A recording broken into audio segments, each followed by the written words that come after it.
All right, I want to welcome everyone to another episode of The Right Talk. My name is Pat Nana-Sinkam. I'm a professor of pulmonary medicine. Gretchen, you want to introduce yourself? My name is Gretchen Neigh. I'm a professor of neuroscience and anatomy, and I work with Pat in the right center.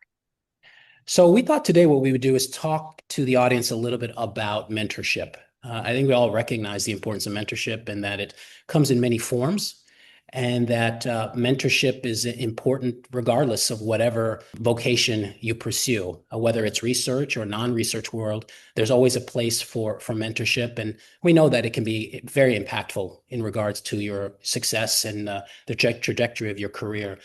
Gretchen, how do you define mentorship, first of all? And then secondly, what does successful mentorship look like to you? Yeah, it's a really good question. I think sometimes the definition of what a mentor is and what mentorship is where things can go wrong before they ever get started. So sometimes people think of a mentor only as the main person that is in charge of all of your career development and trajectory and your access to everything that you need. And while that could be true if you're training in somebody's research laboratory, the idea of mentorship and the functions of a mentor are really much broader than that. So mentoring broadly to me is helping someone to develop in a defined area. So the defined part, I think, is one of those keys to success. So you don't want to create carbon copies of other researchers or clinicians or any profession. You want to help someone develop in their own way, and each mentor might be appropriate for a specific aspect of that. So having really clearly defined expectations and goals for that relationship and making sure that the appropriate match is there. The right choice sometimes might be for a mentor to refuse to mentor someone because they aren't the right match. They aren't the right fit to help that person get to their goals. Yeah, you raise a really important point. Yeah, I heard you mention match a couple of times. And it's not that infrequent that I've seen, at least in my career. I suspect you've seen in your career as well, situations in which the mentorship just didn't seem to work. The fit wasn't really ideal. And so subsequently, the mentee and the mentor had to decide to move into a different direction in regards to their relationship. And one of the things that I like to think about when I'm advising young faculty or even medical students or PhD students about finding mentorship is for them to do a little bit of self-reflection about what matters to them, what's important to them. And the reason why I think that's so important is because at the end of the day, there has to be a connection. There has to be a connection. Even when you take out of the picture the content expertise and the assistance with networking and the development plan and all these other pieces to a successful relationship, it has to start with whether or not there is a connection. Do you all fit? Do you all have some similar core values? Do you work in a similar way? That's really important because what I find is that sometimes if there's not that foundation, it's really hard to build on that. And it also becomes really challenging to have a sustainable relationship. I mean, have you noticed that as well? Yeah, I definitely have. And I think there are ways that if it's not a perfect fit in the beginning, there are ways to grow that relationship and to make it a positive one. But if it's not a natural fit, if there's not a natural connection, or I think often it comes down to trust. And there some people you just develop trust with faster than others. And if there isn't that sense of trust and you can't develop that, then things can get misinterpreted, or if somebody's late on a deadline, you're interpreting it in the worst way possible as opposed to looking at it in a more open-ended fashion, or asking for clarity around what the person needed. There are assumptions that are negative if that trust isn't there. I don't think it's unsurmountable. I think if it's not a natural fit, if it is for a specific reason, if this is a person mentoring you in a specific skill or around a specific event, I think that with really good communication, really clearly defined deliverables and goals for that relationship, that it can still move forward. But the broader, longer term mentoring relationships, if there isn't that fit, if there isn't that sense of trust, it's really hard for those to be sustainable and productive long term. Yeah, I totally agree, and I think that it kind of segues into this idea that mentorship comes in many forms, and not all mentor-mentee relationships have to look the same. They can be variable, and I think that that's where setting out expectations in regards to the relationship at the beginning, but also being somewhat flexible about how the relationship changes or evolves over time is important. There are some myths out there that I sometimes hear from early career researchers or clinicians about mentorship that I sometimes have to explain to them. Nah, that's a bit of a myth. One, I think, common one is that the relationship is static and it doesn't have highs and lows, right? Or periods of real intense mentor mentee work, and other periods where things are a little bit quiet. That's okay. That doesn't imply that there has been a loss of interest or anything like that. I think mentors and mentees need to know that there's going to be a little bit of flux in the relationship. The other thing that's really important is this concept of dyad mentorship versus having multiple mentors. I think too often I see mentees go into a relationship and with an expectation that my mentor is going to be everything to me and that they will help me with networking. They will help me with content expertise. They will help me on how to write a grant. They will help me with work-life balance or work-life integration, whatever term you want to use. And what I have to say is, if you can find a single mentor who can do all of those things, you're incredibly lucky because most mentors are really can't give you everything. So it's absolutely fine to have multiple mentors who kind of fit different needs, right? In the mentee, in terms of the mentee's plan. Yeah, and I think it really is the ideal scenario. So the place where that's a little bit harder potentially is it if somebody is in their doctoral training and they have a research advisor. So that person is much more involved in the day-to-day of their projects and that sort of thing. They are their mentor also. That relationship's a little bit more intense. There is still room, even in that case, for additional mentors to help with maybe it's professional development, or maybe there are aspects of the research that the main advisor isn't aware of to the same extent that they can still benefit from additional relationships. And as people move through their career, that it's really the exception to the rule that a single person would be providing mentorship across multiple domains. You really need those interactions with multiple different people to be moving different aspects of your career development forward. And I think one of the things that mentees can do to make that particularly successful is to know what they're asking for and to communicate it. There are lots of different things I could mentor somebody on, and I need to know what they want so that I'm sure that I'm giving them the right thing. Maybe they want to know about teaching, or maybe it is about something specific about research. And so if I try to guess and fill in the blanks, it might be a really frustrating interaction for the mentee because they haven't communicated fully what they want. And I've noticed that junior faculty can really struggle with this sometimes, especially if they have sort of like a committee structure to their mentors, that as they're transitioning from a more directly supervised research setting to now they're running their own lab, they don't always feel fully empowered to tell people what they want and what they need in that mentoring relationship. Uh, One of the things I've encouraged them to kind of think about it, to frame it, is to think about it in terms of like, you have these consultants, think about them as more as consultants who have probably an astronomical hourly rate if you were actually paying it. So what is it that you want to get out of that time? Like thinking about it in terms of like, we don't just have to fill this hour and get through it and then magically you've been mentored. You need to specifically ask for the things that you need and know that if you have 3 people in a room who are all full professors, they have an incredible amount to offer, but you have to tell them what they can offer that will help you move forward. And sometimes putting it in that consultant kind of frame really helps the junior faculty to start asking for what they need specifically. Yeah, yeah, absolutely.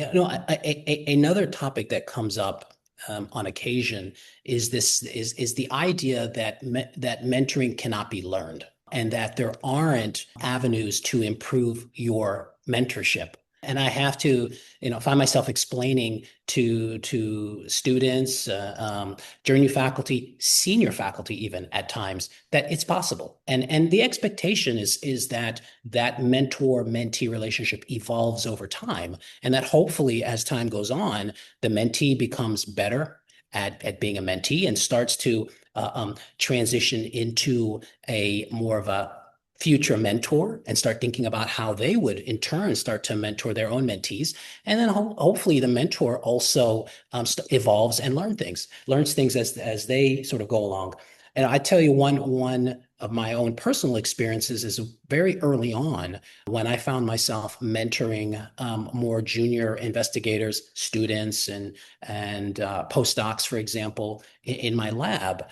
I had this blind spot to the importance of fostering independence. And it was something hadn't done that. I didn't understand that, right? And I had to actually go and do some additional training and seek guidance from some of my colleagues and more seasoned colleagues to learn about that process of how do you foster the independence? How do you figure out when it's time to start to back off a little bit and really allow your mentee to shine and to move forward and to really be seen externally as increasingly independent from you. Is that something that you've seen in your own career?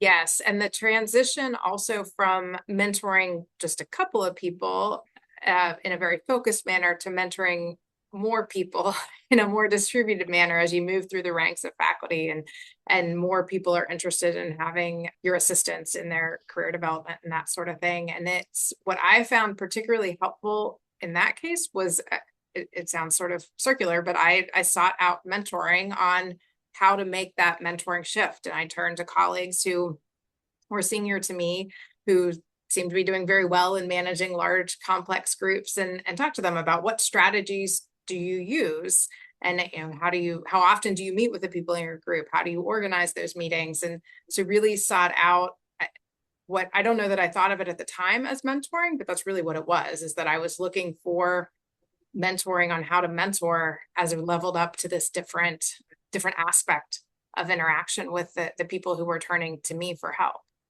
Yeah, yeah, absolutely. I want to talk about what great mentorship looks like, and if there are some qualities of a great mentor. And I'll kind of kick it off with a couple of things that I've learned sort of over time.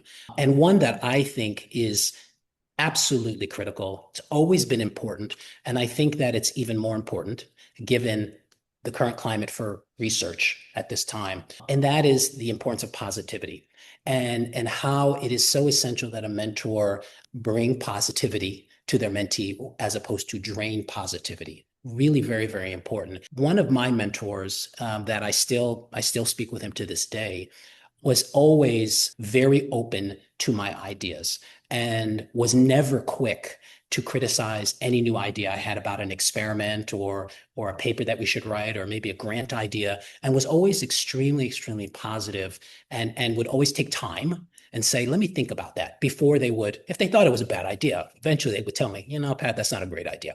But it was never immediate. It was always allowing me to express myself and to feel safe with my ideas. Right. I think that's one that's critical. The other one is this sense of loyalty. And what do I mean by that? Loyalty to your mentee, to be honest with them, being honest, being transparent, and loyal in regards to them versus where they might be in the environment that they're in. What do I mean by that? There are times where you may have a mentee and you realize that it's now time for them to move on to a new environment, new organization, whatever it might be, whether it's in medicine or outside of medicine or in basic science or outside of basic science, where it's time for them to move on. And that's why I speak to loyalty. You have to think about what's best for your mentee as opposed to the organization sometimes. Yeah, I wholeheartedly agree with both of those points. And that you briefly mentioned in there transparency. And I think that's another really important one, but thinking about it in terms of transparency about yourself and your own events and setbacks and strategies. And so much of what we have to do as faculty members running labs is not something we ever can learn in a classroom or that there's not, our training isn't necessarily in the things we end up doing day to day. And if we buffer the people that we're mentoring too much from all of the ins and outs of how do you get that IRB approved? How do you write the ICO protocol? How do you interact with grants and contracts?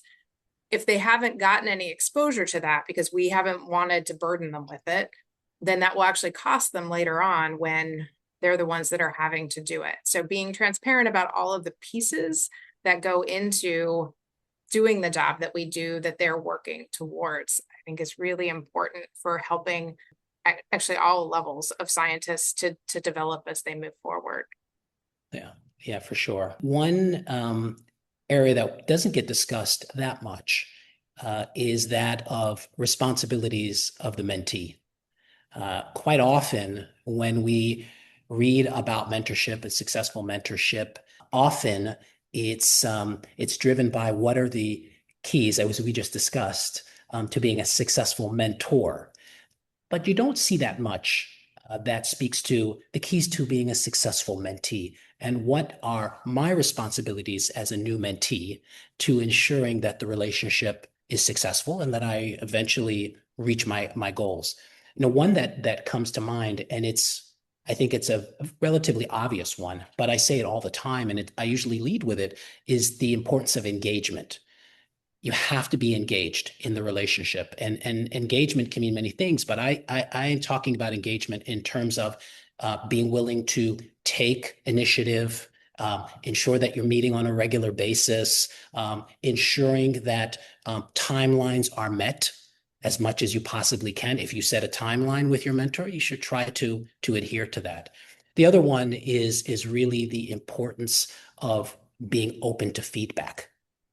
I always say to folks who are just about to engage into a mentor-mentee relationship, I say you have to be open to whatever your mentor tells you, within reason, of course, but you have to be open to receptive of the really good things, but maybe also receptive of opportunities for growth, is how I'll put them. When you think about advising someone on what they should do to be a successful mentee, what kind of advice do you give them? So I think the two key things that I usually end up talking to people about are self-advocacy, which in a lot of ways aligns with the engagement piece that you're talking about. Like, I can't want their success for them more than they want it for themselves. At the end of the day, it is their career path.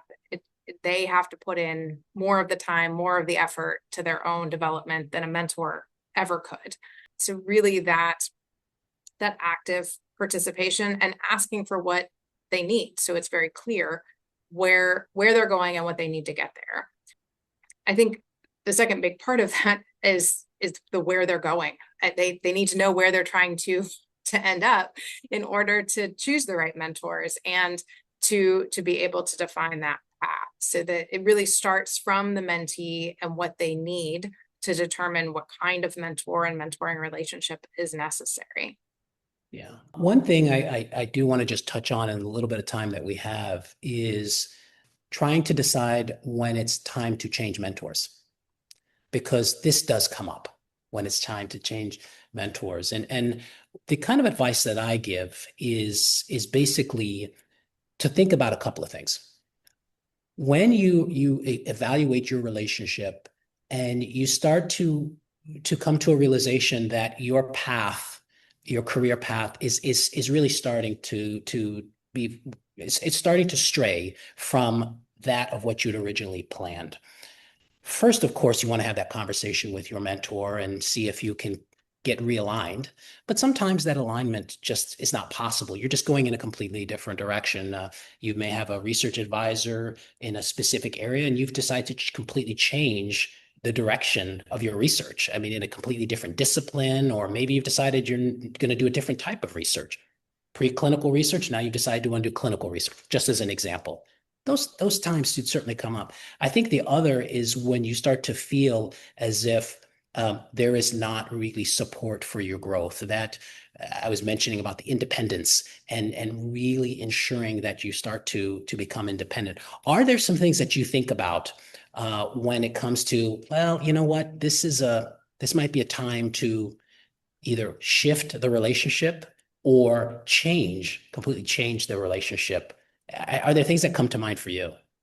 Yeah, so I think it all circles back to that having clearly defined goals and knowing what you need or intending to get from that relationship. And if things are really clearly defined, the shift in mentors or addition of a mentor or things like, those changes should be expected. They shouldn't be dramatic. They shouldn't be upsetting to anybody.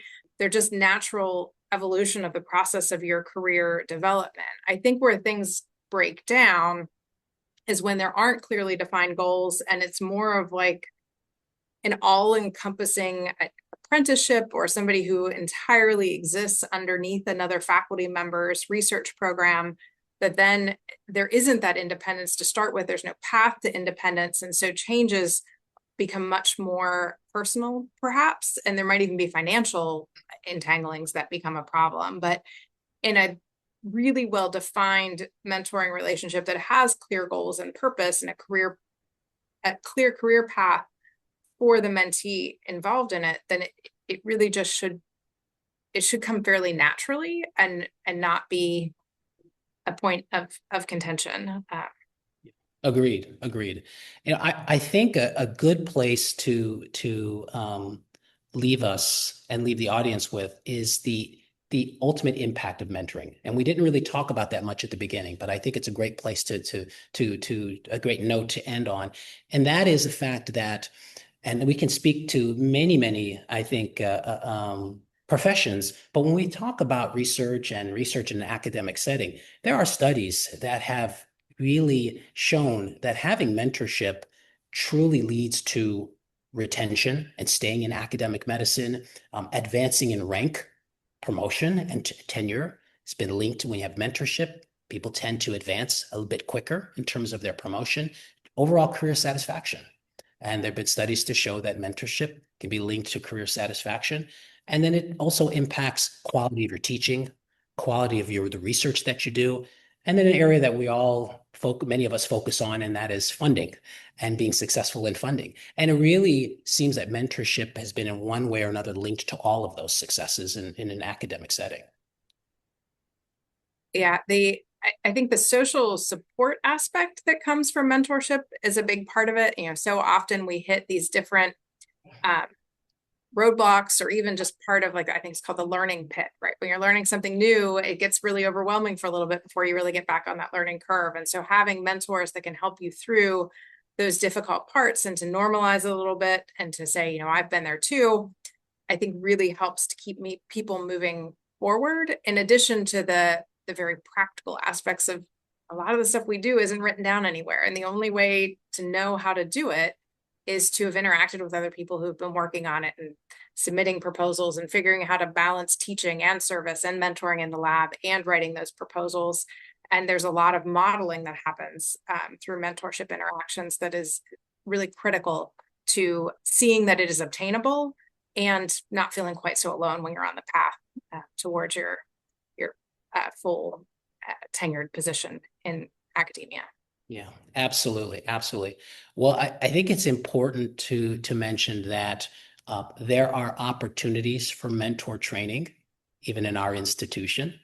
There's a great deal of work that's being done in many of the schools. I know School of Medicine is one, but across many schools, really efforts to improve mentorship and create a culture of mentorship across campus. That's one of our priorities, I think. So I would certainly encourage anyone who's interested in maybe bolstering their skills in mentorship, whether they're on the mentor side or they're on the mentee side, or they're a mentee who is transitioning or starting to transition towards being a mentor, that they seek that out. I've done that myself. I know you've done that training, and it's been very beneficial. And every time I attend one of those sessions, I actually learn something new. Yeah, I think the formal training is incredibly helpful just for the content that's delivered, but also those interactions that you have with other people who also want to improve their mentoring and talking about difficult scenarios that you've encountered and figuring out how to deal with those situations better in the future to best support the people that you are mentoring. And I think mentor training actually makes you a better mentee as well, because all of us have mentors, no matter how senior we are in the profession. Gretchen, thanks so much for taking the time. We hope that this Yeah. was helpful to the audience, and we'll look forward to seeing you on the next podcast. Thanks so much, everyone.